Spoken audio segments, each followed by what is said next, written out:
একটা হচ্ছে deep foundation system. Perfectly shallow foundation system বলা হয় যখন আমাদের ডেপথ অফ ফাউন্ডেশন আর ব্রেডথ অফ ফাউন্ডেশনের রেশিও বেসিক্যালি লেস দ্যান 1 হয়। যখন এই রেশিওটা মোর দ্যান 4 হয়, ডিএফ বাই বি, তখন আমরা বলি পারফেক্টলি ডিপ ফাউন্ডেশন সিস্টেম।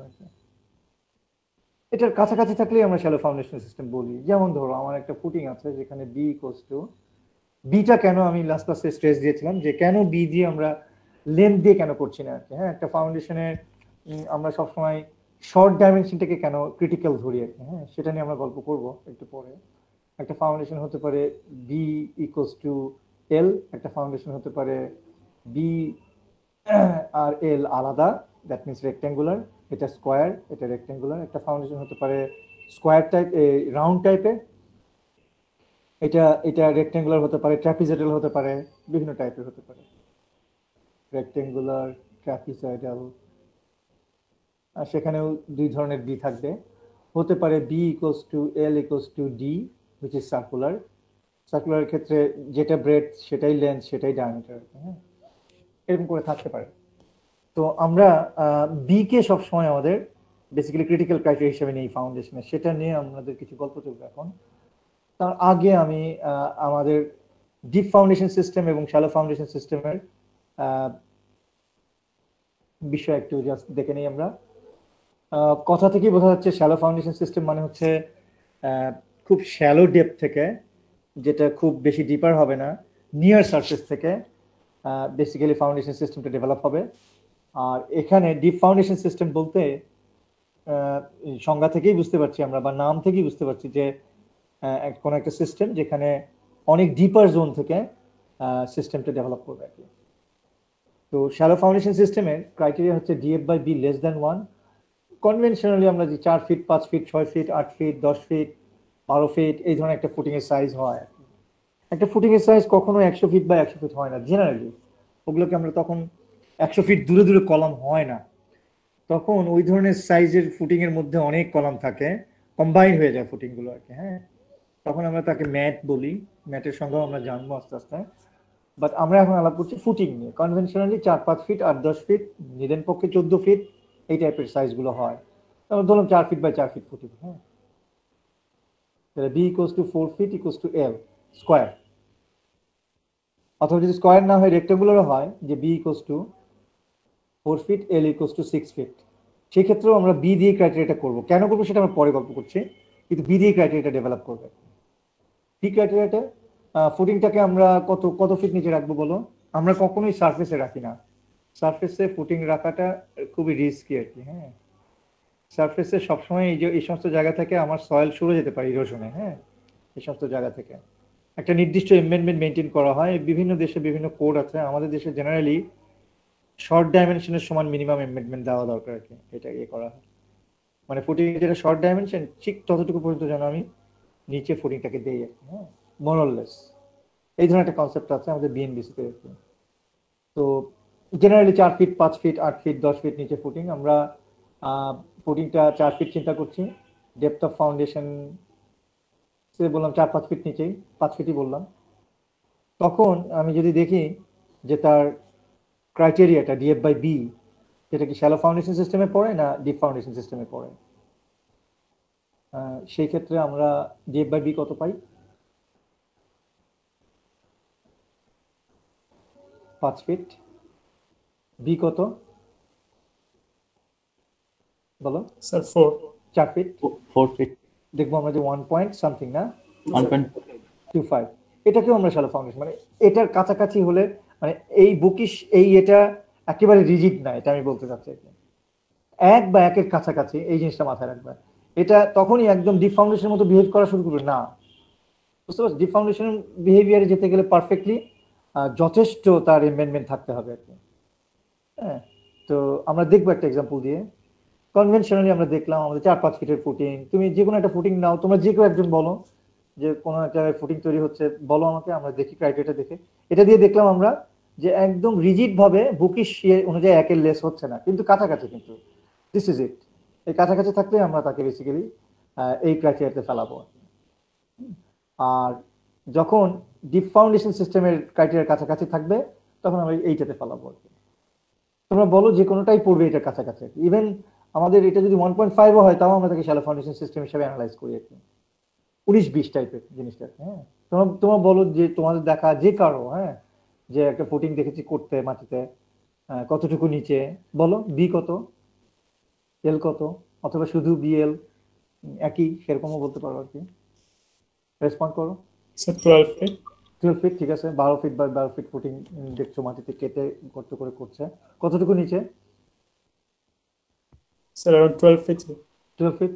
তো দেখো ডিএফ বাই বি 1। হ্যাঁ, তো 12 ফিট এটা একটু ডেপথ হয়ে যায় বেশি, তো তুমি ধরো 7-8 ফিট, 5-6 ফিট, 8 ফিট দেখেছিলাম স্যার। ধরলাম 8 ফিট। হ্যাঁ, ধরলাম 8 ফিট। তাহলে ডিএফ ইকুয়াল টু কত? 8 ফিট। আর বি হচ্ছে আমার 12 ফিট। তাহলে DF by B less than 1। Most of the কেসে এরকম পাওয়া আর কি, বাট আমি একটু এক্সাজারেট করে এটা দেখিয়েছি যে এই ক্ষেত্রে কি হচ্ছে, 1 এর চেয়ে বেশি হয়ে যাচ্ছে। তখন আতঙ্কিত হওয়ার কিছু নাই যে আয় হায় এটা তো তাহলে শ্যালো ফাউন্ডেশন ডিজাইন হবে না বা শ্যালো ফাউন্ডেশন ক্রাইটেরিয়া মেনটেন করছে না। It's very close two shallow foundation criteria, এটা আমি মিন করতে চাচ্ছি আর কি। কারণ এদের ডিস্টিংশনটা বেশ দূরে রাখা হয়েছে।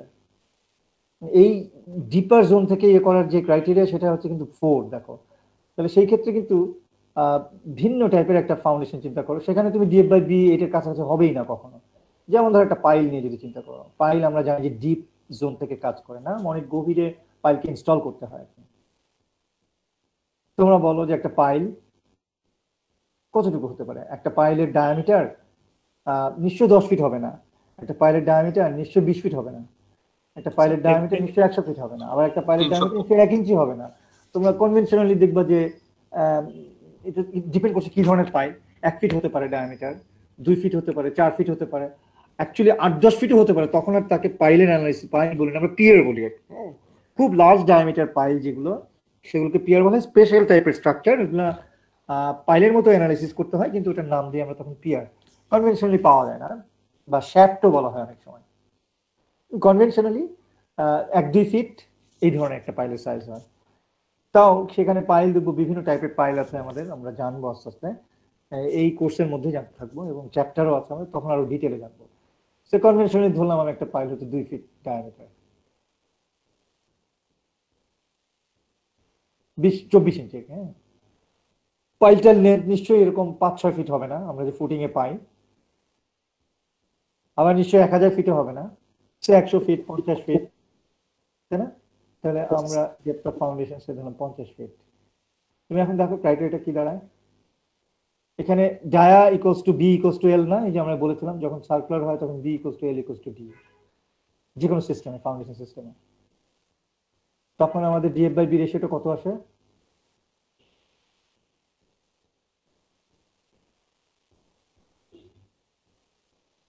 নেটের কানেকশন কি চলে যাচ্ছে? তোমরা 25 স্যার। ক্যালকুলেটর লাগে না? হ্যাঁ, কত? 25 না? জি স্যার। 50 তাহলে কি দাঁড়ালো? It's not only greater than 4, its way greater than 4। তাহলে তো অবশ্যই আমার ডিপ ফাউন্ডেশন সিস্টেম হবে। এই ক্রাইটেরিয়াটা বেসিক্যালি আমরা অলওয়েজ ইউটিলাইজ করবো, থিওরিটিক্যাল যেটা, যে 4 অথবা 4-এর বেশি এই টাইপের বেসিক্যালি, বা এর কাছাকাছি যখন এগুলো যায়, মানে ডেপথ, শুধুমাত্র ডেপথ বেশি থাকলেই তাকে ডিপ ফাউন্ডেশন বলবো না আমরা। যেমন ধরো আমরা যদি এখন আসি, হ্যাঁ, অদ্ভুত ভাবে দেখবা যে আমাদের ঢাকা শহরে প্রচুর বেসমেন্ট করা হয়, ডাবল বেসমেন্ট না, 20 ফিট নিচে। ওই আল্লাহ, 20 ফিট তো অনেক গভীর, তাহলে এটা কি ডিপ ফাউন্ডেশন না?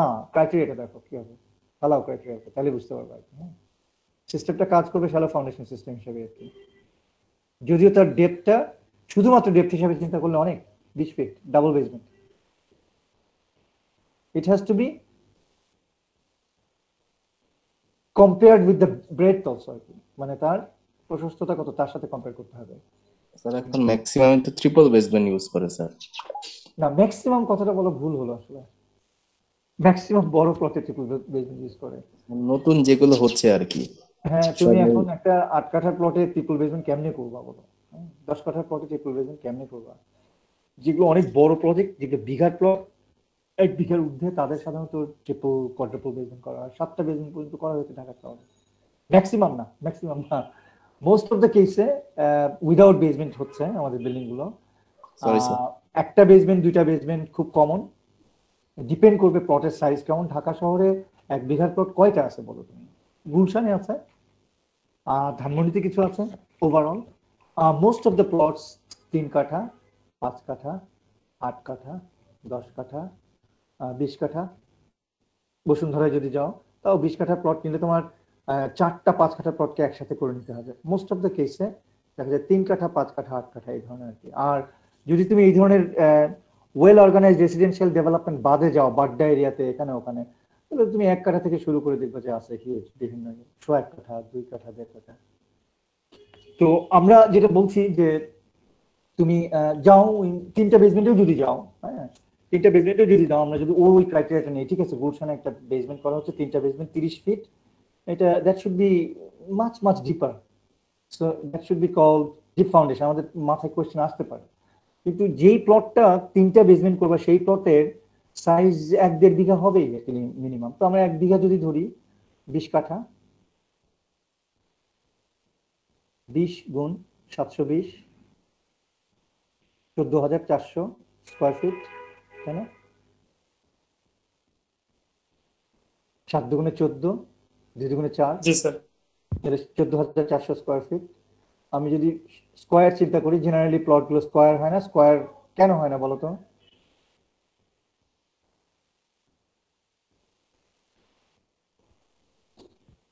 স্পেস ইউটিলাইজেশন অত ভালো হয় না। একটা আসপেক্ট রেশিও থাকলে প্লটগুলো, এগুলো আর্কিটেক্টরা অনেক ভালো জানবেন আমাদের চেয়ে, বাট স্পেস ইউটিলাইজেশনের জন্য রেক্টেঙ্গুলার শেপটা better. But there are some cases যখন স্কোয়ারটাই স্পেস ইউটিলাইজেশনের জন্য সবচেয়ে ভালো, স্টেবিলিটির জন্য স্পেস সবচেয়ে ভালো, সেটা হচ্ছে কমার্শিয়াল প্লটগুলোতে আর কি। কিন্তু রেসিডেন্সিয়াল প্লটগুলোতে সাধারণত একটু রেক্টেঙ্গুলার শেপটা অনেক প্রেফারেবল আর কি। হ্যাঁ, এবং সাউথ ফেসটা যদি তোমার এই লম্বা দিকটা হয় তাহলে আরো ভালো। কমার্শিয়াল ইয়েতে যে তখন আমার একদম স্কোয়ারিশ টাইপের ইয়ে ভালো হয়। স্ট্রাকচারাল স্টেবিলিটির দিক থেকে রেক্টেঙ্গুলার চেয়ে স্কোয়ারটা অনেক বেটার পারফর্ম করে। এইরকম বিভিন্ন ক্রাইটেরিয়া আছে। মোস্টলি ফাংশনালিটি মেনটেন করার জন্য আর্কিটেক্টরা প্রেফার করেন একটু লেন্থ আর উইথের রেশিওটা ভ্যারিয়েশনস থাকবে আর কি। হ্যাঁ, আমরা যদি স্কোয়ার ধরি তাহলে কি দাঁড়ায় বলো, কি সাইজের হয়? 120 ফিট। 120 ফিট বাই 120 ফিট নাকি 12-12 44 এই টাইপের, তাই তো? আচ্ছা, তো আমরা বলছিলাম যে এরকম হয় না জেনারেলি। ঠিক আছে, তাহলে কিরকম হয়? সে ধরলাম একদিকে বি আর একদিকে 1.25 বি বা 1.5 বি, তাহলে কিরকম হতে পারে? 14,400। তাহলে বি কত? দুটো বার 14,400 ডিভাইডেড বাই 1.5 7.98, কত? 97.98। হ্যাঁ, ধরলাম 100 রাফলি। হ্যাঁ, মানে তাহলে বি 120 হতে পারে, বি 100 হতে পারে, কাইন্ড অফ এই রেঞ্জে। তো দেখি এখন তাহলে ক্রাইটেরিয়াতে ফেলায় যে ডিএফ বাই বি কত হয়। যদিও 30 ফিট কাটতেছি, অনেক ডিপ, কিন্তু ক্রাইটেরিয়া অনুযায়ী it should be shallow foundation. Analysis হবে shallow foundation. DF by B যে ইকুয়েশন আছে শ্যালো ফাউন্ডেশন, সেই ইকুয়েশনই কাজ করবে এখানে। ডিএফ বাই বি কত হয়? ডিএফ হচ্ছে 30, বি হচ্ছে আমি যদি 100 কেউ নেই তাও দাঁড়াচ্ছে কত? 0.3। বোঝা গেছে জিনিসটা? ইয়ে প্রান্ত। জি স্যার। হ্যাঁ, কাজে ওইটাও আমার দেখা যাচ্ছে যে 33টা বেসমেন্ট করলেও আমার ওটা আসলে শ্যালো ফাউন্ডেশন ক্রাইটেরিয়াতে যাচ্ছে। ম্যাটের যখন আমি অ্যানালাইসিস করবো, ম্যাটের যখন ক্রাইটেরিয়া ডেভেলপ করবো আর কি। তোমরা পেরেছো বোঝাতে জিনিসটা? যে আমাদের অনেক সময় মনে হতে পারে, আমার মনে হতো আমি যখন ক্লাসে পড়েছি, কিন্তু এগুলোর উত্তর ওইভাবে পাইনি। উত্তরগুলো আস্তে আস্তে আস্তে আমরা শেয়ার করছি এখন তোমাদের সাথে, শেয়ার করার সম্ভব। বইয়ে সরাসরি এই জিনিসগুলো ওইভাবে ছিল না। তো সেক্ষেত্রে তখন আমরা দেখছি যে ওকে, না এটা কেন হচ্ছে না, যে বেসিক্যালি এটা আসলে শুধুমাত্র ডেপথটা ফ্যাক্টর না, ওই ফাউন্ডেশনের উইথের সাথে ডেপথের একটা ইয়ে, ফাউন্ডেশনের লেন্থের সাথে ডেপথের একটা ইয়ে। তো সেখানে লেন্থ আর উইথের মধ্যে উইথটাকে প্রায়োরিটি দেওয়া হয়, উইথটাকে অলওয়েজ ক্রাইটেরিয়া হিসেবে নেওয়া হয়, সেটাও আমরা দেখছি এখন। যে কেন আমরা ক্রাইটেরিয়াটা ডেভেলপ করলাম শুধু উইথের কথা চিন্তা করে, লেন্থ যাই হোক না কেন। হ্যাঁ, সেটাতে যে আমরা তো এটা অলরেডি ডেভেলপ করে ফেলেছি যে ডিএফ বাই বি 1 1-এর কাছাকাছি, আরেকটা হচ্ছে 4 4-এর কাছাকাছি, শ্যালো এবং ডিপ ফাউন্ডেশন সিস্টেম। ফাইন, এখন সেখানে বি কে আমরা ক্রাইটেরিয়া হিসেবে নিচ্ছি। আমরা যখন সে ধরো স্ট্রাকচারাল ইঞ্জিনিয়ারিং আমরা ডিজাইন করছি, একটা স্ল্যাব ডিজাইন করছি, সেই স্ল্যাবে টেম্পারেচার ইফেক্ট আছে, ফ্লেক্সার ইফেক্ট আছে, হ্যাঁ, বেন্ডিং, বেন্ডিংটা থেকে বেসিক্যালি আমার ফ্লেক্সার ইফেক্ট আসবে। টেম্পারেচার অনুযায়ী আমার সেখানে রেইনফোর্সমেন্ট লাগে 6 ইঞ্চি পরপর মনে করো। বেন্ডিং অনুযায়ী বা বেন্ডিংকে রেজিস্ট করতে গেলে আমার সে তার রেইনফোর্সমেন্টের স্পেসিং লাগে সে ধরো 4 ইঞ্চি পরপর। আমরা কোনটা দেবো? আমাদের গভর্নিং ক্রাইটেরিয়া কোনটা হবে, ক্রিটিক্যাল ক্রাইটেরিয়া কোনটা হবে? Bending. রাইট। সো আমি এমনভাবে ডিজাইন করব, সলিউশনটা এমনভাবে করব যে সলিউশনটা আমার এই উভয় কেসের জন্য কাজ করবে। আমি এটা দিলে এটা এই যখন বেন্ডিং আসবে তখন ক্রিটিক্যাল বেন্ডিং এর ক্ষেত্রে আমার এটা কাজ করবে না, ফেল করবে। তো আমি যদি এটা দিই তাহলে এটাকে তো কাজ করবেই, এটা তো কাজ করবে, হ্যাঁ। তার মানে মিনিমামটা তখন গভর্নিং। এরকম আমরা কখনো মিনিমামকে গভর্নিং ক্রাইটেরিয়া নেই, কখনো ম্যাক্সিমামকে গভর্নিং ক্রাইটেরিয়া। যখন এটা হচ্ছে স্পেসিং এর ক্ষেত্রে আমরা কেন, যে এইখানে সেফটি কনসার্ন, এখানে স্পেসিং বাড়িয়ে দিলে সেফটি লুজ করবো আর কি। ফোর্থ ইয়ারে তোমরা এই জিনিসগুলো বুঝতে পারবা, যে কারণে আমি অত ইনডেপথ যাচ্ছি না। তো এখানে মিনিমামটাই হচ্ছে আমার ক্রাইটেরিয়া। আবার যখন ফোর্স দিয়ে অ্যানালাইসিস করে আমরা শুধুমাত্র ফোর্স দেখি, তখন এক জায়গায় 100 কিপ ফোর্স আসতে পারে, অ্যানালাইসিস করে দেখলাম, আবার দেখলাম আরেক টাইপের অ্যানালাইসিস করে 120 কিপ ফোর্স আসতে পারে। আমি কোনটা নিব? তখন ম্যাক্সিমামটা আমার ক্রাইটেরিয়া হিসেবে নিব, হুইচ মিনস যেটাতে আমার ফ্যাক্টর অফ সেফটিটা বেশি থাকবে আর কি। ঠিক আছে, যে আমি এই ধরনের অ্যানালাইসিস করে পাচ্ছি, সাম মেথড দিয়ে, মেথড 1 দিয়ে অ্যানালাইসিস করে পাচ্ছি 100, আরেকটা মেথড আছে যেটা দিয়ে অ্যানালাইসিস করে পাচ্ছি আমি 120। দুটো মেথডই ভালো, এটার ফিলোসফি বা গভীরতা আমি জানি না, সেই ক্ষেত্রে আমি 120টাকে চুজ করবো, তখন ম্যাক্সিমামটাই নিব। হ্যাঁ, সেরকম আমরা অলওয়েজ যেটা করতে চাই যে কনজারভেটিভ থাকতে চাই। আবারও যদি ঘুরে যায় তাহলে আমরা অলওয়েজ কি করতে চাই? সেফটিটাকে এনশিওর করতে চাই, তারপরে ইকোনমি, তারপরে ফাংশনালিটি, তারপরে ডিউরেবিলিটি, তারপরে আমার অ্যাস্থেটিসিজম, হ্যাঁ, এইভাবে যাবে আর কি। But first criteria is always in a design is a safety. তো যখন একটা ফাউন্ডেশন সিস্টেমে ফুটিংয়ে আমরা লোড দেই, তখন যেটা হয়,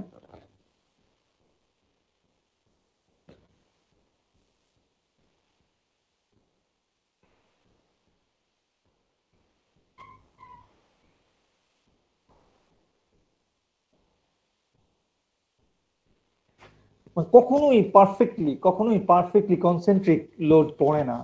আমরা যখন কনস্ট্রাকশন করি একটু হেরফের হবে, এটা হিউম্যান বিইং আমরা, অথবা ন্যাচারাল সিস্টেম এটা হবে। আর্টিফিশিয়ালি থিওরিটিক্যাল সিস্টেমে আমরা কোনো একটা ফাউন্ডেশন আছে তার একদম কনসেন্ট্রিক করে লোড দিতে পারবো, একটু হেরফের হবে, তাতে করে হয় কি একদিকে এক্সেন্ট্রিসিটি হয়ে যায়। হলে হয় কি, যখন আমরা আমাদের সেই মডেলই চিন্তা করি, আবার 100 কিপ একটা কলাম লোড দিচ্ছি কোনো একটা ইয়েতে, সেখানে আমরা ফুটিং ডিজাইন করেছিলাম 5 ফিট বাই 5 ফিট, তোমাদের একটু মনে আছে হয়তো। সবসময় এই মডেলটা আমরা আলাপ করি, এরপরে আমরা আরো জটিলতাতে গেছি, না 100 কিপ ইজ টু স্ক্যান্টি, এখন আমাদের কলাম লোডের কর্নার কলামে চলে আসে 180 কিপ, না আমরা হিসাব করে দেখি 120 না 180 দাঁড়াও, কর্নার কলামে আমরা নিলাম 120 দুগুণে 240, 180 কিপ। আমরা যে মডেলটা ইয়ে করেছিলাম সেটা হচ্ছে একদম একটু রিয়েলিস্টিক অ্যাপ্রোচে, এটা না, এটা খুবই র একটা অ্যাপ্রোচ। আমরা একটু একটা বিল্ডিং 20 ফিট 20 ফিট স্প্যান নিয়ে কর্নার কলামে পেয়েছিলাম 180 কিপ, এবং ইন্টেরিয়র কলামে পেয়েছিলাম প্রায় 720 কিপ, 6 তলা একটা বিল্ডিং এর জন্য।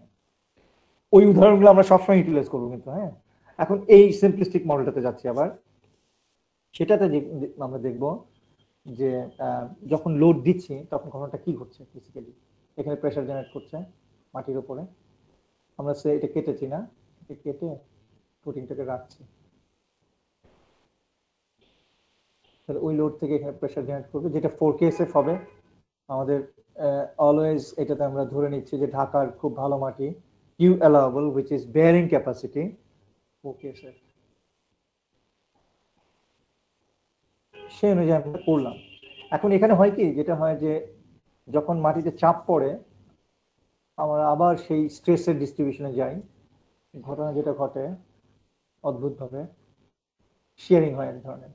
এ করে কি এই জোনের সমস্ত মাটিকে ধাক্কা দিয়ে পুশ করে বেসিক্যালি এখানে আমরা summation of FX, summation of FY, summation of moment equilibrium দিয়ে সলভ করা হয়। আমরা আন্ডার গ্রাজুয়েটে পড়বো না, এটা মাস্টার্সের দিকে একটু করানো হয়, আরো হায়ার স্টাডিজে আরো করানো হয়। প্লাস্টিক ইকুইলিব্রিয়াম মেনটেন করা হয়। সয়েল যেহেতু অল্প স্ট্রেসেই প্লাস্টিক স্টেটে চলে যায়, তোমাদের হয়তো মনে আছে আমি গল্প করেছিলাম যে কংক্রিট ইলাস্টিক হিসেবে ইউজ করা যায় একটা পর্যায় পর্যন্ত, স্টিলকে অনেক দূর পর্যন্ত ইলাস্টিক মেটেরিয়াল হিসেবে ইউজ করা যায়, কিন্তু সয়েল অনেক আগেই আসলে প্লাস্টিক স্টেটে চলে যায়। হ্যাঁ, কার্ভগুলো যদি চিন্তা করি আমরা, স্টিলের টিপিক্যাল কার্ভ, কংক্রিটের টিপিক্যাল কার্ভ, সয়েল অনেক আগে থেকে এসে প্লাস্টিক স্টেটে চলে যায়, অনেক আগে, এবং স্ট্রেংথ অনেক কম। একদম স্কেলে এই দুটা কাছাকাছি হয়, কিন্তু এটাকে আঁকতে গেলে এটা অনেক বড় স্কেলে আঁকতে হবে, অনেক কম এর স্ট্রেংথ, এবং অনেক আগে থেকে সে প্লাস্টিক কেটে যায়, সে আনলোড করলে পার্মানেন্ট ডিফর্মেশন হয়ে যায়। কংক্রিট একটা পর্যায়ে পর্যন্ত আনলোড করলে ফিরে আসে, তারপরে আবার প্লাস্টিক ডিফর্মেশন হয়ে যায়। স্টিল অনেক দূর পর্যন্ত সে আসলে ইলাস্টিক স্টেটে থাকে। হ্যাঁ, তো সয়েলের ইলাস্টোপ্লাস্টিক ওই ইকুইলিব্রিয়াম মেনটেন করে, সে ধরো এখান থেকে মোমেন্ট নেওয়া হয়, তাহলে ইনডিউস মোমেন্ট যেটা কিনা আমার ডাবায় যেতে চায় এখানে, বা এই 100 কিপ ইনটু এই ডিস্টেন্সটা, তো এটা করে কি একটা রোটেশনাল মোমেন্ট আমার, আমি যদি এই পয়েন্টের রেসপেক্টে নেই, তাহলে এরকম একটা মোমেন্ট দিয়ে সে এটাকে স্লাইড করে নিয়ে এই দিক দিয়ে যে মাটি বের হয়ে যেতে চায়, এদিকে যে মাটি আছে আমার, এইখান দিয়ে সে পুশ করে এইভাবে বের হয়ে যেতে চায় একটা কাউন্টার ক্লকওয়াইজ। আর তুমি যদি ওই দিকে অ্যানালাইসিস করো, যে কোনো একদিকে এটা ঘটবে। আমি যদি এইদিকে নেই, আমার এইদিকে আমার ইজিএল আছে, ফুটিংটা আছে, কলাম আছে, এই পয়েন্টের রেসপেক্টে, তখন ক্লকওয়াইজ মোমেন্টে এটা পুশ করে, ফ্রি বডি ডায়াগ্রাম যদি চিন্তা করি আমরা ফুটিং এর, এটা কিন্তু আমি আমাদের এই ক্লাসেরই একটা পরবর্তী চ্যাপ্টারে যে আমরা ইকুয়েশন ডিরাইভ করবো না, যেহেতু আন্ডার গ্রাজুয়েটে আমাদের এটা নেই স্কোপে, বাট সেটার একটা এসেন্স দিলে তোমরা বুঝতে পারবা। সেখান থেকে আমরা ম্যাজিক একটা ইকুয়েশন পেয়ে যাই, এই ইকুয়েশন থেকে আমরা অ্যালাউবল বেয়ারিং ক্যাপাসিটি বের করতে পারি। আমাদের চ্যাপ্টার কিন্তু আলাদা, একটা CE 441 এর একটা আলাদা চ্যাপ্টার কিন্তু, সো এটা আমাদের খুব ইউজফুল হবে একটা সময়। কিন্তু ঘটনাটা ওই ক্লাসিক্যাল জিনিসগুলো একই থাকবে, মেকানিজমগুলো একই থাকবে, যেহেতু সেডিমেন্ট করে কি, এই সেডিমেন্ট গুলা পুশ করে ঠেলে এইভাবে বের হয়ে যেতে। আমি একটু দেখাই আবার, যে একটা ফাউন্ডেশন সিস্টেম আছে, আর তার শিয়ার ফেইলিওর, তার ফেইলিওর মেকানিজমটা হয়, আমরা তো কেটেছি এইভাবে ফুটিং, তার ফেইলিওর মেকানিজমটা হয় এইভাবে, এই পোর্শনটা স্লাইড করে অ্যান্টি ক্লকওয়াইজ মুভমেন্টে যদি ধরি, যে কোনো একদিকে করবে, হয় এইদিকে অথবা আরেক দিকে যদি দেই, এটা হচ্ছে এইদিকে, সে এটাকে স্লাইড করে নিয়ে, কারণ এই পাশের মাটি আর এই পাশের মাটি, এই পাশের সেডিমেন্ট এই পাশের সেডিমেন্ট, এরা গ্রেইন গুলা রিজিড বডি সিস্টেম নিজে, individual grain rigid body system, একটা আরেকটার সাথে কানেক্টিভিটি ওইভাবে নেই, যে কারণে এটা স্লাইড করে চলে যেতে চায়, রোল ওভার করতে চায়, তখন একটা ইনডিউস শেয়ার জেনারেট করে আর কি, ইনডিউস মোমেন্ট থেকে, মোমেন্ট ইনডিউস থেকে এখানে এক ধরনের স্লাইড করে চলে যেতে চায় আশেপাশের মাটি থেকে। যে আমরা যদি এখানে বালুর বস্তা টস্তা দিয়ে, অথবা আমরা যদি বসে থাকি এখানে টিনের কার্টুনের মতো চাপ দিয়ে রাখি, তাহলে কিন্তু ফুটিং ফেল করবে না, কখনোই না। যে কোনো ফুটিং এ যখন এই মেকানিজমটা হবে, লোড আসবে, আমরা যদি এখানে সামহাও কার্টুনিস্টের মতো এখানে জাস্ট চাপ দিয়ে রাখি, এ কিন্তু আর ফেল করবে না। ইন্টারেস্টিং, সয়েল যতই নরম হোক, কারণ সে ঠেলে বেরোয় আসতে চায় পারবে না আর কি, কারণ সয়েল তো স্লাইড করে, বেসিক্যালি রোল করে। তো ফ্রি বডি ডায়াগ্রাম দিয়ে এইভাবে আমরা বুঝতে পারি মেকানিজমটা। ফ্রি বডি ডায়াগ্রাম আমাদের সিভিল ইঞ্জিনিয়ারের জন্য একটা বিশাল অস্ত্র, যে যত বেশি এফবিডি চিন্তা করতে পারবে একটা সিস্টেমে ফোর্সগুলো কি করে কাজ করছে, ইকুইলিব্রিয়াম কি করে মেইনটেইন করছে, এফএক্স এফওয়াই মোমেন্ট, তাহলে সে অনেক দূরে এগিয়ে যেতে পারবে কমপ্লিকেটেড সিচুয়েশনে। নর্মাল সিচুয়েশন তো আমরা সবাই মোটামুটি জানি, একটা বিমকে কিভাবে ফ্রি বডি ডায়াগ্রাম চিন্তা করতে হবে, তারপর একটা ট্রাসের একটা সিম্পল সেকশনে কিভাবে ফ্রি বডি ডায়াগ্রাম চিন্তা করতে হবে, বাট কমপ্লেক্স সিচুয়েশন গুলোতে যেমন এটা আমরা এখন আলাপ করছি। হ্যাঁ, এইভাবে করে ইকুইলিব্রিয়াম মেনটেন করতেই হবে তাকে, তাছাড়া তো টিকবে না, স্ট্যাবিলিটি ফুটিংটা থাকবে না এখানে। সেই ক্ষেত্রে তখন রেজিস্ট্যান্সটা, এই যখন ঠেলে এইভাবে বেরোয় আসতে চায় হিভিং করে, এটাকে হিভিং বলে আর কি। হ্যাঁ, যে ঠেলে বের হয়ে আসতে চায়, হিভিং মানে হচ্ছে ফুলে যাওয়া আর কি, তখন এই পাশের গ্রেইনগুলা তাকে রেজিস্ট করে আর কি। সয়েল যত শক্ত হয় তত রেজিস্ট্যান্সটা বেশি হয়, তাহলে এইটা এখান থেকে এক ধরনের রেজিস্টিং মোমেন্ট MR ডেভেলপ করে একে এই সারফেসটাতে। যদি ক্লে হয়, খুবই কোহেসিভনেস থাকে, তাহলে তার গ্লু অ্যাকশন দিয়ে এখানে ঠেকিয়ে রাখে, শেয়ার দিয়ে সি দিয়ে ঠেকিয়ে রাখে, আমরা সি শুনেছি কোহেশন ক্লের জন্য। আর যদি স্যান্ড হয় তাহলে ফাই দিয়ে সে ঠেকিয়ে রাখে, ফ্রিকশনাল এখানে ইন্টারনাল ফ্রিকশন দিয়ে সে ঠেকিয়ে রাখে আর কি। দ্যাট ইজ হাউ আমাদের ফুটিংটা টিকে যায় আর কি। সেইটা আমরা বলছিলাম ঢাকা শহরের জন্য খুব ভালো পাওয়া যায় ক্লেতে, যে অ্যালাউয়েবল বেয়ারিং ক্যাপাসিটি 4 KSF, যে আমরা যদি ঢাকা শহরের মাটিতে একটা ফুটিংয়ে এখানে 1 KSF লোড দেয় কনভেনশনালি তাহলে খুব একটা অসুবিধা নেই, কিন্তু 4 KSF তার বেশি দিতে পারবো না। সেটাও আবার আমরা দেখবো একটা পর্যায়ে যে ফুটিং এর সাইজ শেপের উপর ডিপেন্ড করে, বাট সিগনিফিকেন্টলি সয়েলটা শক্ত না নরম তার উপর ডিপেন্ড করে। আরো অনেক ফ্যাক্টরের উপর ডিপেন্ড করে, যেগুলো আমরা পরে আস্তে আস্তে পাবো ক্রাইটেরিয়াগুলো, বাট গভর্নিংলি সে ডিপেন্ড করে মেইনলি এটা খুব শক্ত টাইপের সয়েল না নরম টাইপের সয়েল, যদি ক্লে বলি। আর যদি স্যান্ড বলি তাহলে আমরা বলতে চাই যে খুবই মানে ভেরি ডেন্স টাইপের স্যান্ড নাকি লুজ টাইপের স্যান্ড আর কি, যদি স্যান্ড হয়। হ্যাঁ, আর যদি ক্লে হয় তখন আমরা বলি যে ভেরি সফট, মিডিয়াম, স্টিফ এইভাবে ক্রাইটেরিয়াতে ভাগ করি আর কি। হ্যাঁ, আমরা যেখানে ছিলাম সেটাতে আবার চলে যাই যে কেন বি কেন এল না আর কি। হ্যাঁ, তাহলে এখন তোমাদের হাতে সবারই ক্যালকুলেটর আছে বা নেই, বাট ইমাজিন করতে পারি আমরা সবাই ক্যালকুলেটরটা আছে, একটা ফুটিং এর মতো চিন্তা করলাম। ক্যালকুলেটর মাঝখানে আমি যদি ফোর্স দেই, নিচে যদি আমার সাপোর্ট থাকে, এখন আমরা এইটাকে আবার একটু এইদিকে এঁকে দেখি, তাহলে আমরা একটা রেক্টেঙ্গুলার ফুটিং চিন্তা করছি। এটা বি, এটা এল, আমরা উদাহরণস্বরূপ নেই 4 ফিট, আর এল নেই এদিকে ধরো 8 ফিট। আচ্ছা তোমরা আমাকে বলো রেক্টেঙ্গুলার ফুটিং লাগে কেন আর কি?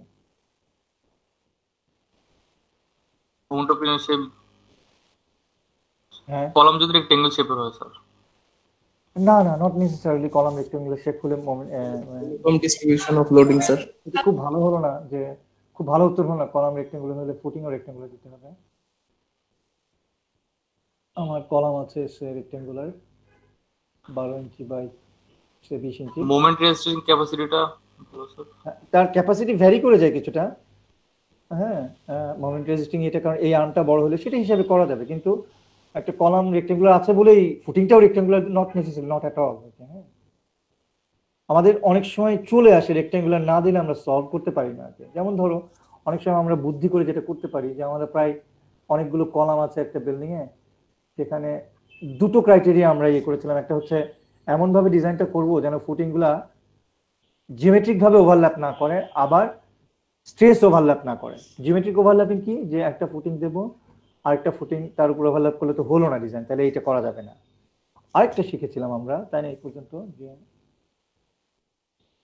জ্যামিতিক ওভারল্যাপিং তো দেওয়াই যাবে না, স্ট্রেস ওভারল্যাপিংও দেওয়া যাবে না। স্ট্রেসও আমরা মোটামুটি ভালো করে জেনেছি, লাস্ট ফিউ ক্লাসেস আমরা কাইন্ড অফ সেমি সেশনালের মতো করে ওই মডেল নিয়ে বারবারই দেখছি ওই জিনিসটা।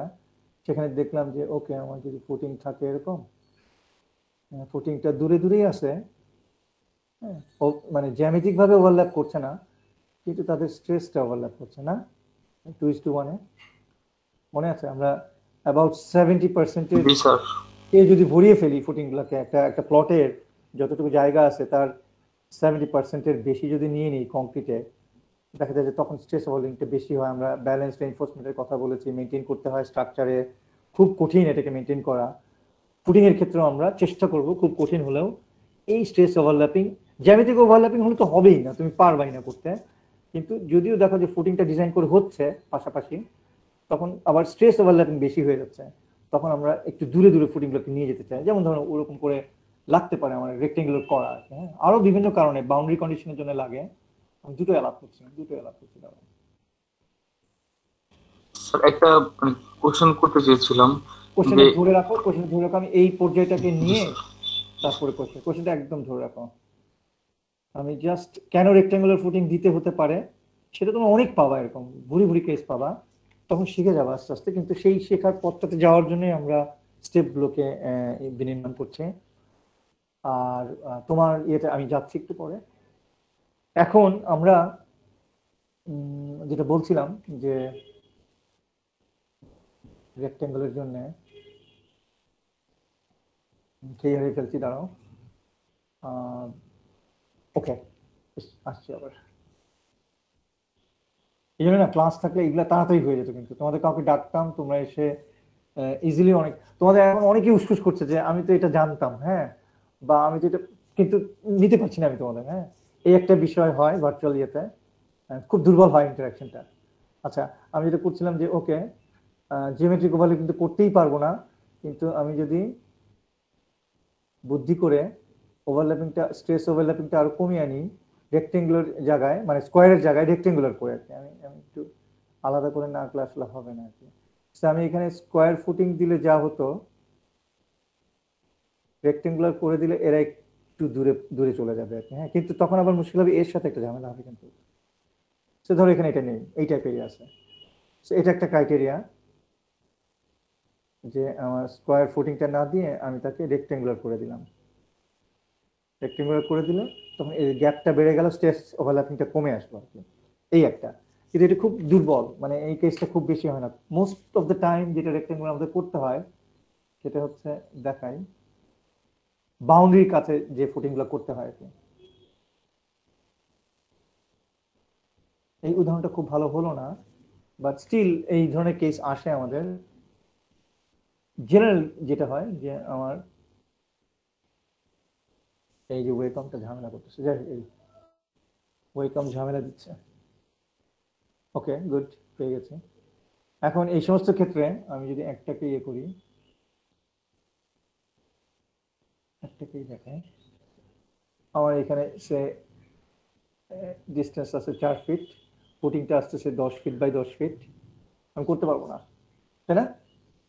এদিকে 5 ফিট, এদিকে 5 ফিট, কিন্তু আমার বাউন্ডারি ওয়াল আছে খুব কাছে, তখন আমাদের ফুটিংকে কি করতে হয়, মোস্ট অফ দ্য কেসে এই কারণে রেক্টেঙ্গেল করতে হয়। এটা একটা কেস যে বাউন্ডারি ওয়ালের কাছে যে এই কাজটা খুব লাগে করা, তখন স্কোয়ার করতে গেলে আমাদের কি হয়, প্রপার্টি লাইনের বাইরে চলে যায় ফুটিং। এটা খুব কমন একটা কেস। আরেকটা হয় যে একটা কলাম আছে, আরেকটা কলাম আছে, এই কলাম দুটোকে কম্বাইন করে দেওয়ার জন্য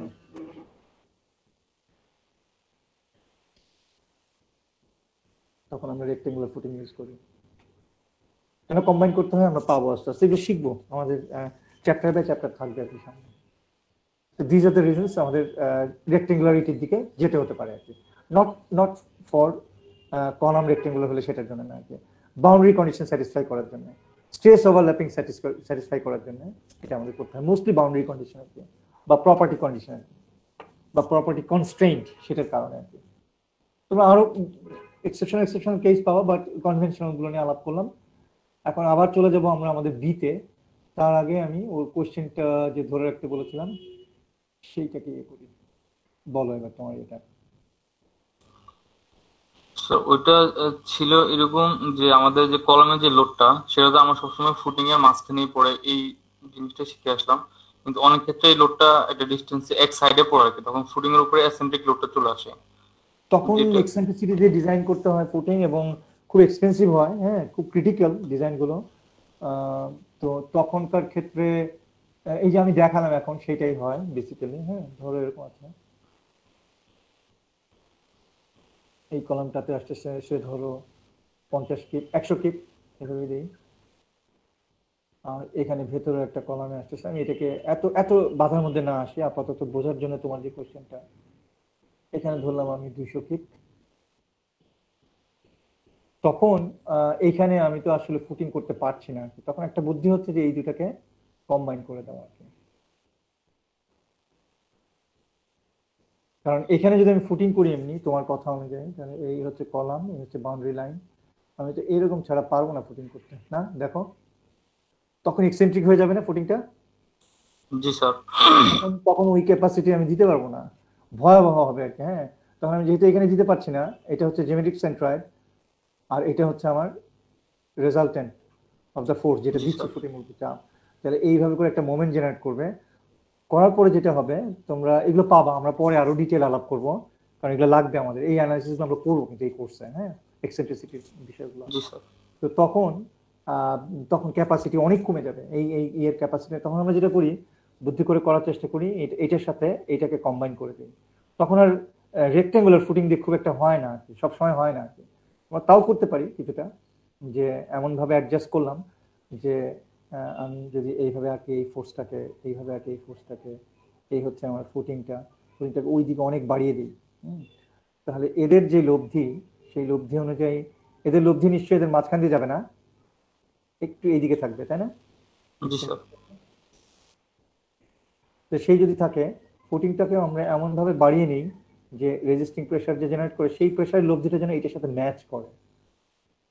তোমরা সবাই খুব কুইক না ধরতে পারলেও অনেকেই পারবা ধরতে আর কি, পড়তে যেহেতু আছো। একেবারে ঢালাও ভাবে সবাই না পারলেও অনেকেই এটাকে বুঝতে পারছো জিনিসটা। এখানে 100 কিপ, এখানে 200 কিপ, রেজাল্টেন্টটা আমার 200 কিপের দিকে একটু টেন থাকবে, এটা হিসেব করে বের হয়ে আসবে আমাদের। রেজাল্টেন্টটা যেখানে কাজ করছে আমি সেখান থেকে এই ফুটিং এর এই পর্যন্ত যে ডিস্টেন্স তার ডাবল করে দিলাম রেক্ট্যাঙ্গুলার ইটটা, তাহলে আমার এটা হয়ে গেল। কিন্তু এটা করা যায় না, অনেক সময় পাশে আরেক ফুটিং আছে, হয়তো পাশে আমার আরেকটা প্রপার্টি আছে, এরকম ঘটনা ঘটে, তখনও সলভ করা যায়। কিন্তু তোমরা যে কোশ্চেন গুলো তুমি বুঝতে পারছো জিনিসটা, জি স্যার আমি আর আর আর অনেকেই বুঝতে পারছে আমি শিওর, তাই না? তোমরা দুই একজন রেসপন্স করো, হ্যাঁ স্যার বোঝা যাচ্ছে। আর যদি দেখো যে না বোঝা যাচ্ছে না, তাহলে আমরা এটাকে অ্যাড্রেস করবো আরো ডিটেইলে আমরা যখন যাব এই এই ধরনের ফোর্স মোমেন্টাম নিয়ে আমরা কাজ করবো, হ্যাঁ, একটা চ্যাপ্টারে কম্বাইন্ড ফুটিং এর ক্ষেত্রে। আর তাহলে এটা বোঝা গেল কিছুটা। আর কনস্ট্রেন্ট এদিকেও থাকে, আমি হয়তো এত জায়গা পাবোই না এখানে, তখন আমার কি করতে হবে? হ্যাঁ, সহজ হবে একদম মুছে দেওয়া। তখন আমরা করতে পারি কি, যে ওকে এদের রেজাল্টেন্ট কাজ করছে এখানে এই দুইটা কলাম লোডের, আমরা এমন ভাবে অ্যাডজাস্ট করলাম এটাকে ট্র্যাপিজয়েড করে দিলাম আর কি। হ্যাঁ, তাহলে এই দুটো ফোর্সের লব্ধি এখান থেকে কাজ করছে। আবার geometric centroid of the trapezoid কিন্তু মাঝখানে কাজ করবে না, এই ট্র্যাপিজয়েডের সেন্ট্রয়েডটা কাজ করবে একটু বড় বাহুর কাছাকাছি এই দিকে, নাকি? জি স্যার। জি স্যার। একটা রেক্ট্যাঙ্গুলার এই সেন্ট্রয়েড হচ্ছে মাঝখানে, কিন্তু এটা ট্র্যাপিজয়েডের যদি এইভাবে দেই তার সেন্ট্রয়েডটা মাঝখান থেকে একটু শিফট করবে রাইট সাইডে, এমন ভাবে এটা অ্যাডজাস্ট করবো। ট্রায়াল এন্ড এরর করতে হবে, ফাইন করবো, অঙ্ক করবো, করে তারপর আমরা এটাকে নিয়ে যাব এমন ভাবে রেশিওটা মেনটেন করবো যেন আমাদের ইনডিউসড ফোর্সের লব্ধি অথবা রেজাল্টেন্ট অফ দ্য লোড যেন রিয়াকশন, যেখান থেকে আমার সয়েলের রিয়াকশন হচ্ছে নিচে, যেটা যেটা যেটা প্রেসার আপওয়ার্ড দিচ্ছে ট্র্যাপিজয়েডের নিচ দিয়ে উপরে, সেই রিয়াকশনের লব্ধি এইটার জিওমেট্রিক সেন্টার দিয়ে যাবে, তাই না?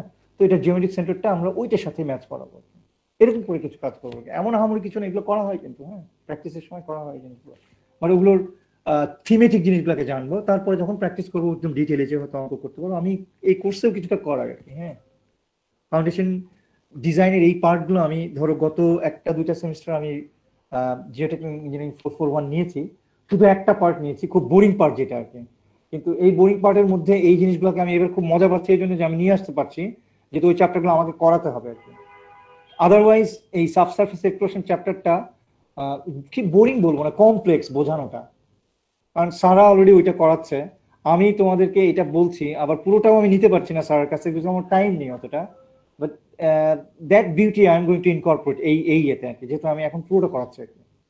তোমরা কি ধরতে পারছো জিনিসগুলো? আমরা ভাগ করে নিতাম আগে কোর্স এই চ্যাপ্টার, এবং অলওয়েজ যেটা হয় যে ভেজাল্লা চ্যাপ্টারগুলো সবসময় আমার উপর পড়ে আর কি। হ্যাঁ, আমি নেই আসলে বেসিক্যালি ইচ্ছা করেই, কারণ আমি জানি যে ওইগুলো করিয়ে ফেলতে পারবে সুন্দর টঙ্কগুলো, কিন্তু সাবসারফেস এক্সপ্লোরেশনের যে এটা একটা মানে খুবই ওই বললাম যে ভেজাল্লা একটা ইয়ে আর কি, হ্যাঁ, যে এটাকে ট্যাকল দেওয়াটা একটু ঝামেলাপূর্ণ হয় আর কি, ওইটার সাথে ব্রিজ করতে হয়। তো এখন ব্রিজিংটা আমি পুরোপুরি টাইম পাচ্ছি ব্রিজিং এর, কিন্তু তখন আসলে এতটা ইনডেপথ যেতে পারি না আমি। তো আমরা এখন এই চর্চাটা করবো, এবং আমি চিন্তা করছি যে এই কোর্সটাকে একটু সেমি সেশনালের মতো করা যায় কিনা আর কি। আমি ওইভাবেই করাবো তোমাদের, হ্যাঁ, একটু একটু কিছু এক্সট্রা ক্লাস নেব, তাহলে তোমাদের, কারণ জিওটেকের এই পার্টটা 441 এর এই ইয়েটা তোমরা আর ওইভাবে পাবা না, যে কারণে হয় কি এখানে একটা দুর্বলতা রয়ে যায়। আমি দেখেছি স্টুডেন্টদের পরে, যারা পারে তারা পারি, যারা এই করে তারা এই লাইনে আসতেই পারে না। তো স্ট্রাকচারে এতগুলো কোর্স করা হয়, তাতে করে যেটা হয় যে ওটার একটা ফিলিংস সবসময় আমাদের ডেভেলপ করে যায় আর কি। সেশনালও করা হয় প্রচুর আর কি। আনফর্চুনেটলি আমাদের জিওটেকে ওই রকম সিস্টেম এখনো নেই, ওই চালু হয়নি আর কি। দরকারও নেই এক্সক্লুসিভলি স্ট্রাকচারের মতো, স্ট্রাকচার ব্যাপক, কিন্তু যতটুকু আছে এটা আমার কাছে মনে হয় সাফিসিয়েন্ট না। হ্যাঁ, সেই প্রচেষ্টাটা আমি করছি এবার তোমাদেরকে নিয়ে। স্যার অ্যাটলিস্ট একটা সেশনাল করলে ভালো হয়। আমারও তাই মনে হয়, আমি এটাই মানে চিন্তা করি আর কি। অলরাইট, তো আমরা তাহলে কোথায় ছিলাম, যে ওর কথাটা ধরে রেখেছিলাম, সেটাও অ্যাড্রেস করলাম। আমরা চলে যাবো আবার বি কে কেন ক্রিটিক্যাল ক্রাইটেরিয়া হিসেবে নেওয়া হয় ওই প্রেক্ষিতটাতে। হ্যাঁ, মানে ওয়াই বি আমাদের এত হেডেক হয়ে দাঁড়াচ্ছে আর কি, হ্যাঁ। আচ্ছা, তো আমরা একটা সিম্পল ইয়েতে চিন্তা করছি যে একটা রেক্টেঙ্গুলার ফুটিং, যেটা বি হচ্ছে 4 ফিট, এল হচ্ছে 8 ফিট। আচ্ছা, এইটা বলতে গিয়ে আমি বললাম যে কেন রেক্টেঙ্গুলার লাগে, সেটা আমাদের পরিষ্কারভাবে মোটামুটি আমি বিশ্বাস করি জানা গেছে। আরো প্রেক্ষিত আছে, দিজ আর জেনারেল। এখন একটা ফুটিংকে আমি সবসময় চেষ্টা করবো যে স্কোয়ার রাখতে আর কি। যদি না পারি ওই যে ওই ক্ষেত্রে তখন আমি নিয়ে যাবো রেক্ট্যাঙ্গুলারিজমের দিকে। রেশিওটা বেশি বাড়ানোর চেষ্টা করবো না আমি, মানে আমার আসপেক্ট রেশিওটা যত বেশি হবে ফুটিং এর পারফরমেন্স তত খারাপ হবে। কারণটা কি? কারণটা হচ্ছে যে ধরো আমরা একটা রেক্ট্যাঙ্গুলার ফুটিং এ এরকম করে যদি রেক্ট্যাঙ্গুলার করি এবং এখানে যদি কলাম রাখি, এটার যে ডিফ্লেক্টেড শেপ হবে, আচ্ছা মাটির মধ্যে আমি রাখছি, এটা হচ্ছে প্ল্যানে আর এটা হচ্ছে সেকশনে। আমি একটু ডিফারেন্ট স্কেলে দেখাচ্ছি। এর ডিফ্লেক্টেড শেপ, এখানে তো মাটির রিয়াকশন হবে, প্রেশার হবে, তো এর ডিফ্লেক্টেড শেপটা ভয়াবহ হবে, জঘন্য হবে। এখানকার মাটি কন্ট্যাক্টে থাকবেই না, এর ইফেক্টিভিটি কমে যাবে অনেক বেশি। কিন্তু এটা যদি স্কোয়ারিশ হয় বা স্কোয়ার হয়, তখন যে ফুট কলামটা আমার থাকবে এইখানে এইখানে এইখানে এখানে, স্টিফনেস গুলো খুবই ইকুয়ালি ডিস্ট্রিবিউটেড হয়, হওয়ার পর এর প্রেশার ডায়াগ্রামটা বেটার পারফর্ম করে। আমি যখনই সেখান থেকে এইভাবে চলে যাব, তখন এই ডিরেকশনে খুবই রিজিড সে, ঠিক আছে, বেন্ডিং এ, কিন্তু এই ডিরেকশনে সে খুবই খুবই দুর্বল হয়ে যায়। তোমরা কি বুঝতে পারছো বাই নাও? এটা বুঝতে হবে কিন্তু ফোর্থ জি ইয়ারের স্যার, দিকে। জি স্যার, সয়েলের যে প্রেশার। মানে আমরা স্পঞ্জের স্যান্ডেল দিয়ে জিনিসটাকে খুব সুন্দর করে বোঝার চেষ্টা করতে পারি। যখন আমরা কাদা টাদা পার হই স্পঞ্জের স্যান্ডেল পরে, তখন আমরা শক্ত জায়গা পেলে ওই জায়গাটাতে কনসেন্ট্রেট করার চেষ্টা করি আর কি। স্পঞ্জের স্যান্ডেল দেখবে যে চাপ দিলে, তুমি যদি একটা জায়গায় তোমার বডির পুরো চাপটা দাও, দেখবে স্যান্ডেল এই জায়গায় হা হয়ে গেছে, কিন্তু এই জায়গাগুলো হা হয়ে যায়, কন্ট্যাক্টে থাকে না আর কি। যে কোনো একটা সারফেসে আমি যদি একটা রিজিড একটা ইয়ে রাখি, স্কেল স্কেল হাতে নিয়েও দেখতে পারো, ক্যালকুলেটারও দেখতে পারো, যে এই জায়গাটাতে আমি যদি অনেক চাপ দিই, পুরো ফোর্সটা এখানে দিলাম, ইকুয়ালি ডিস্ট্রিবিউট করে দিলাম না, তখন দেখবে এই জায়গাটা হা হয়ে যায়, হ্যাঁ। সো এই ঘটনাগুলো প্রচুর হয় আমাদের, যে যত স্লেন্ডারনেস, যত আমরা আসপেক্ট রেশিও বাসাতে দুর্বল হতে থাকে, তখন আমাদের আলাদা স্টিফেনার ইউজ করতে হয়, এক্সপেন্সিভ হয়, ভেজাল হয় অনেক। আমরা সেই জন্য টার্গেট করি সবসময় যে এর স্টিফনেস যেন চারিদিকে সমান থাকে আর কি, হ্যাঁ। তো সেই ক্ষেত্রে যখন লম্বা হয়ে যায় অনেক, তখন আমরা এক ধরনের পদ্ধতি অ্যাপ্লাই করি স্টিফেনার হিসেবে, ইনভার্ট বিম ইন্ডিউস করি। ইনভার্ট মানে উল্ট বিম, হ্যাঁ, মানে ফুটিং এর মধ্যেও বিম ইন্ডিউস করে দিই আর কি, হ্যাঁ। তো সে ধরো আমার এইরকম লম্বা হয়ে যাচ্ছে ফুটিংটা, প্রয়োজনে করতে হচ্ছে আমাকে। আরো অনেক ধরনের পদ্ধতি আছে এগুলো ইয়ে করার। আমাদের কোর্সটা জিওটেকনিক্যাল ইঞ্জিনিয়ারিং 441, কিন্তু মনে রেখো আমরা আলাপ করেছি যে এটা ফাউন্ডেশন ইঞ্জিনিয়ারিং না, কিন্তু আবার বলেছি যে মোস্ট অফ দ্য থিংস দেখবা অ্যাবাউট 70% কভার করে ফাউন্ডেশন, মানে ফুটিং টুটিং এগুলো আর কি। Shallow foundation, deep foundation, mat foundation 70%, 60 to 70% cover করে ফেলে আর কি। আর তারপর স্লোপ স্টেবিলিটি অন্যান্য জিনিস আলাদা। সেই কারণে আমরা বলছি যে কোর্সটা হচ্ছে জিওটেকনিক্যাল ইঞ্জিনিয়ারিং, কিন্তু ফাউন্ডেশন পার্টটা এখানে গভর্নিং প্রচুর আছে আর কি, যে কারণে কিন্তু আমরা এত সময় দিচ্ছি এই সমস্ত ইয়েতে। But this is not the whole geotech, মাথায় রাখবো। এনিওয়ে, তো আমরা এইখানে কি হচ্ছে যে এখানে একটা ইনভার্ট বিম দিলাম, এইভাবে একইভাবে এখানে দিলাম। আমি যদি এখানে সেকশন নেই তাহলে আরো ভালো বোঝা যাবে। সে এ ড্যাশ, আমি প্ল্যানে দেখছিলাম, এখন সেকশনে দেখতে চাই।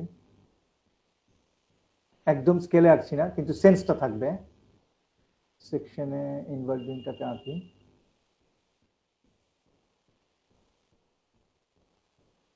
তাহলে এ ড্যাশ,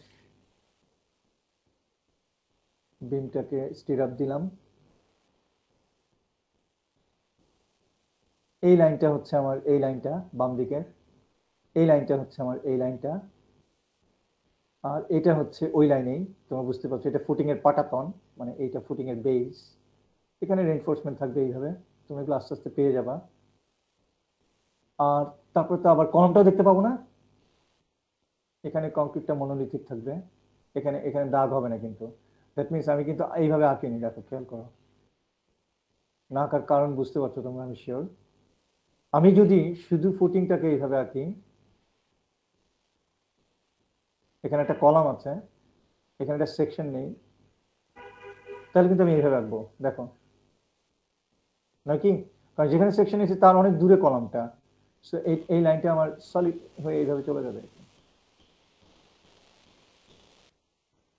আর এখন আমি নিয়েছি সেকশন এখানে, এখানে একটা ইনভার্ট বিম আছে, বোঝাতে চাচ্ছি এই একটা বিম আছে,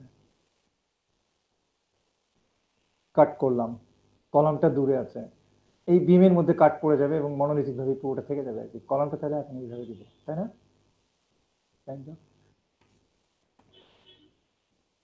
এই ইনভার্ট বিম ইনডিউস করে আমরা স্টিফেনার মানে শক্ত করি জিনিসটাকে, তাহলে হবে কি, আমরা এখন যদি সেকশনে দেখি, মানে এই পাশ দিয়ে দেখি এটা প্ল্যানে, আমরা সেকশন নিলাম এ ড্যাশ, আমি যদি এইভাবে নেই, আমি ঝট করে দেখাই, এই হচ্ছে ইনভার্ট বিমটা, সেকশনটা কিভাবে নিব, আমি এইভাবে বি বি ড্যাশ, তখন আমি এই হচ্ছে ফুটিং এর বেসটা দেখতে পাবো, এই বেইজের মধ্যে কংক্রিট কাটা পড়বে,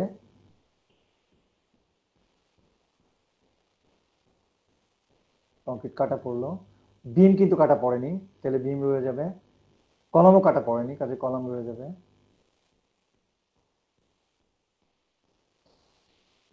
কলাম লাইনটা থাকতে পারে এখানে, এই তখন এই বিমটা করবে কি, আমার এ যখন ওই যে এইভাবে করে, আমি বললাম আমি সাধারণত বলি এটাকে যে ল্যান্ডার করে আর কি, হ্যাঁ, মানে যখন ফোর্স দেবো, এই যদি অনেক স্লেন্ডার হয় তাহলে এর ডিফ্লেক্টেড শেপটা এইরকম হবে, পারবে না, তখন বিম অনেক স্টিফেন হিসেবে কাজ করে এটাকে মাটি, আমি কলাম লোড দিচ্ছি এখানে 100 কিপ, এখানে মাটির প্রেশার, এটাকে ওইভাবে নুয়ে দিতে পারবে না, অনেক স্ট্রঙ্গার বিহেভ করবে আর কি। এনিওয়ে আমার অনেক বেশি লম্বা হয়ে যাচ্ছে, আমরা যখন ওই চ্যাপ্টার ইয়েতে যাবো তখন আরো আলাপ করবো জিনিসটা নিয়ে। আমরা এখন চলে আসি, আমরা এখান থেকে একটা নির্দেশনা পেলাম যে আমরা যেন আসপেক্ট রেশিওটা বেশি না করি, that means length by breadth, এই রেশিওটা আমরা চেষ্টা করবো 2 এর মধ্যে রাখতে আর কি। হ্যাঁ, আমরা চিন্তা করলাম একটা ফুটিং 4 ফিট বাই 8 ফিট, ঠিক আছে, 2 এর মধ্যে রাখলাম আর কি। এটা কোনো ইয়ে না যে আমাকে একদম 2 মেনটেন করতে হবে, কিন্তু তোমরা বুঝতে পারছো সেন্স অফ এটা, যত 1 এর কাছাকাছি থাকবে তত বেটার বিহেভ করবে ফাউন্ডেশন, দ্যাট মিনস যত স্কোয়ারিশ হবে আর কি। হ্যাঁ,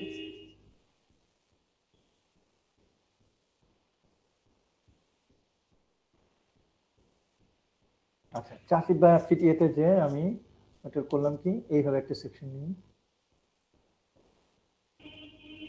বা এই ডিরেকশনে দেখি, এই ডিরেকশন দেখতে গিয়ে আমি এরকম পেলাম,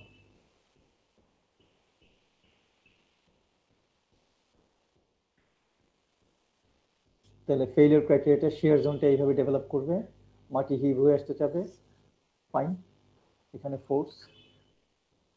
এখন আমি যদি এই ডিরেকশনে দেখি, এটাকে বলি 1 1, এটাকে বলি 2, তোমরা কি আছো না চুপচাপ মনে হচ্ছে, লাইন কেটে জানি তো? জি স্যার, আচ্ছা, আছে স্যার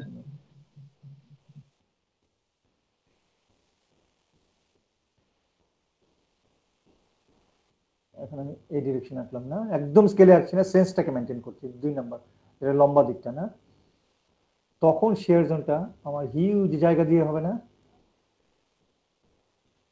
কারণ আমি তো মোমেন্ট নিচ্ছি এইটার রেসপেক্টে না, রেজিস্টিং এরিয়াটা কি এরকম হবে না, এইখানে রেজিস্টিং এরিয়াটা হচ্ছে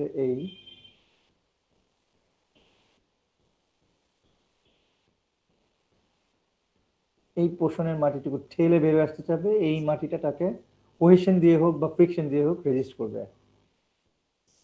এটা ছোটটার ক্ষেত্রে যতটুকু রেজিস্টিং জোন পাচ্ছি, বড়টার ক্ষেত্রে বড় ডিরেকশনে যদি আমি রোটেশন করাই তাহলে অনেক বেশি রেজিস্ট্যান্স পাবো না, ফেল আগে করবে কে, লোড একই, মানে আমি এদিক থেকে দেখলেও তো 100 কিপ লোড, এদিক থেকে দেখলেও লোড একই 100 কিপ।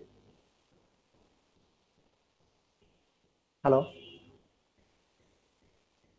জি স্যার, জি স্যার। বুঝতে পারছি না বোধ হয়, কারণ রেসপন্স পাচ্ছি না, আমি ছোট করে একটা আঁকি, ও আমার পেস্ট করে গেছে অন্য জায়গায়, আর লম্বা ডিরেকশন যেটা সেটা একভাবে আঁকি, ওই ডিরেকশনে মোমেন্ট চিন্তা করছি, তাহলে এইটার যে হিউজ রেজিস্টিং জোন, লোড তো একই তাই না, আমি ফুটিংটা এঁকেছি, স্টেবিলিটি তাহলে হ্যাঁ স্টেবিলিটির জন্য আমার আগে ফেল করবে কি এ না, ছোটটা, জি স্যার, যে বি ডিরেকশন যেটা, ছোটটা এই ছোটটা বি ডিরেকশনে যেটা, এখানে এই বি এর কাছাকাছি রেডিয়াসটা মেনটেন করে, এটা এল, এল এর কাছাকাছি যে যখন সে এইরকম করে রোটেশনাল একটা ইয়ে দিয়ে রেজিস্ট্যান্স নিবে, তখন এ বহু আগে ফেল করবে। কিন্তু সেই কারণেই সবসময় আমরা যখন ফাউন্ডেশন ডিজাইনে কাজ করি ক্রাইটেরিয়াটা বি দিয়ে করা হয়। এটা বইয়ে পাবা না সরাসরি কোনো, যে কারণে আমি একটা ব্যাখ্যা করার চেষ্টা করছি আর কি।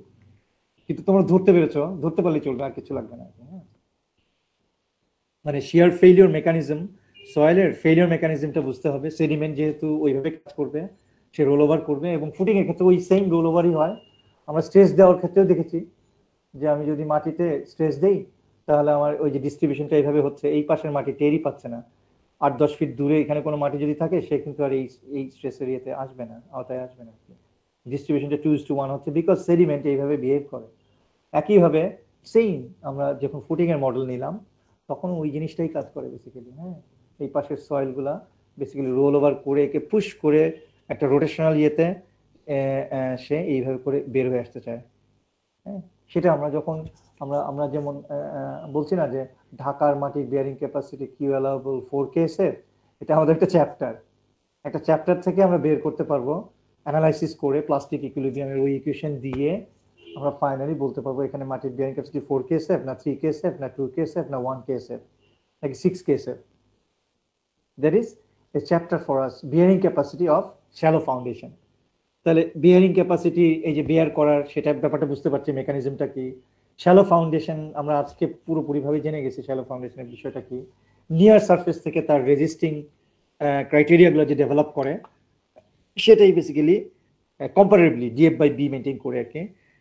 শুধুমাত্র ডেপথ না, ডেপথের সাথে উইথের রেশিও ইয়ে করে, সেটাকে বলছি আমরা শ্যালো ফাউন্ডেশন। এটা 1 ক্রাইটেরিয়াটা আমরা কাছাকাছি রাখি। আর ডিপ ফাউন্ডেশন হচ্ছে যে উইথের তুলনায় কম্পারেটিভলি ডিপার জোন থেকে সে যখন তার রেজিস্ট্যান্সটা ডেভেলপ করে, যেটা পাইলের ক্ষেত্রে হয়, সেটাকে বলি আমরা ডিপ ফাউন্ডেশন সিস্টেম। হ্যাঁ,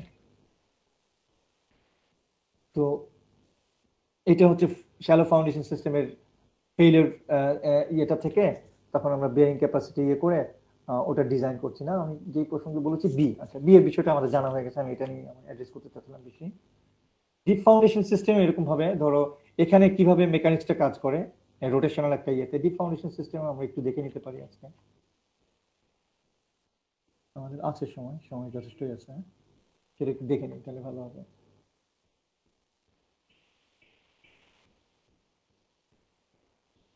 ক্রিকেট খেলার স্ট্যাম্প যখন আমরা সবাই পোস্টে ইয়ে করি তখন এটাকে বাড়ি দিই না ইট দিয়ে,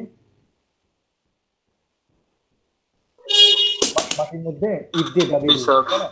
প্রথমে ব্যাটটা দিয়ে দিই, ব্যাট কাজ না করলে তখন ইট নিয়ে আসে আশেপাশে থেকে, ব্যাটের উল্টা দিক থেকে দেই। তো যত বেশি গভীরে যেতে থাকে তত তার স্ট্যাবিলিটি বাড়ে কিন্তু।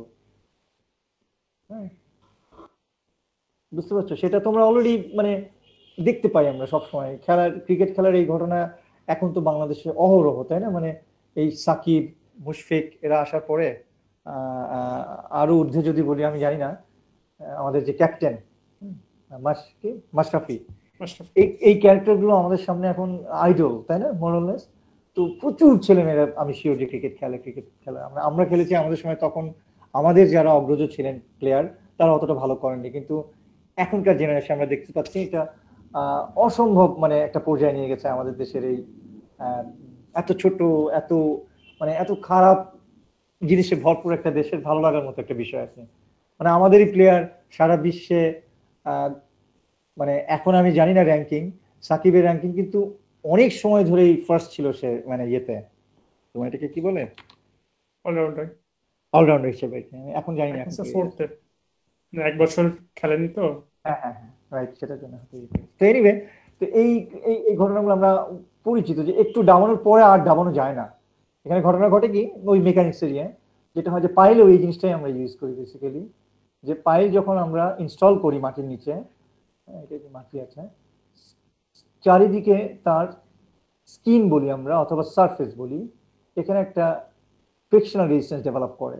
এখানে সয়েলের গ্রেইনগুলো থাকে, ওই একই জিনিস, সয়েলের গ্রেইনগুলো থাকে, মেকানিজমটা একই, তার সাথে শেয়ারিং করে এই কংক্রিট হোক অথবা উড হোক, ক্রিকেট স্ট্যাম্প হোক, পাইল কংক্রিট হোক, সে কিন্তু এটাকে স্লাইড করে করে যেতে চায় নিচে এই সয়েল গ্রেনের রেসপেক্টে, উইচ ইজ শেয়ারিং বেসিক্যালি।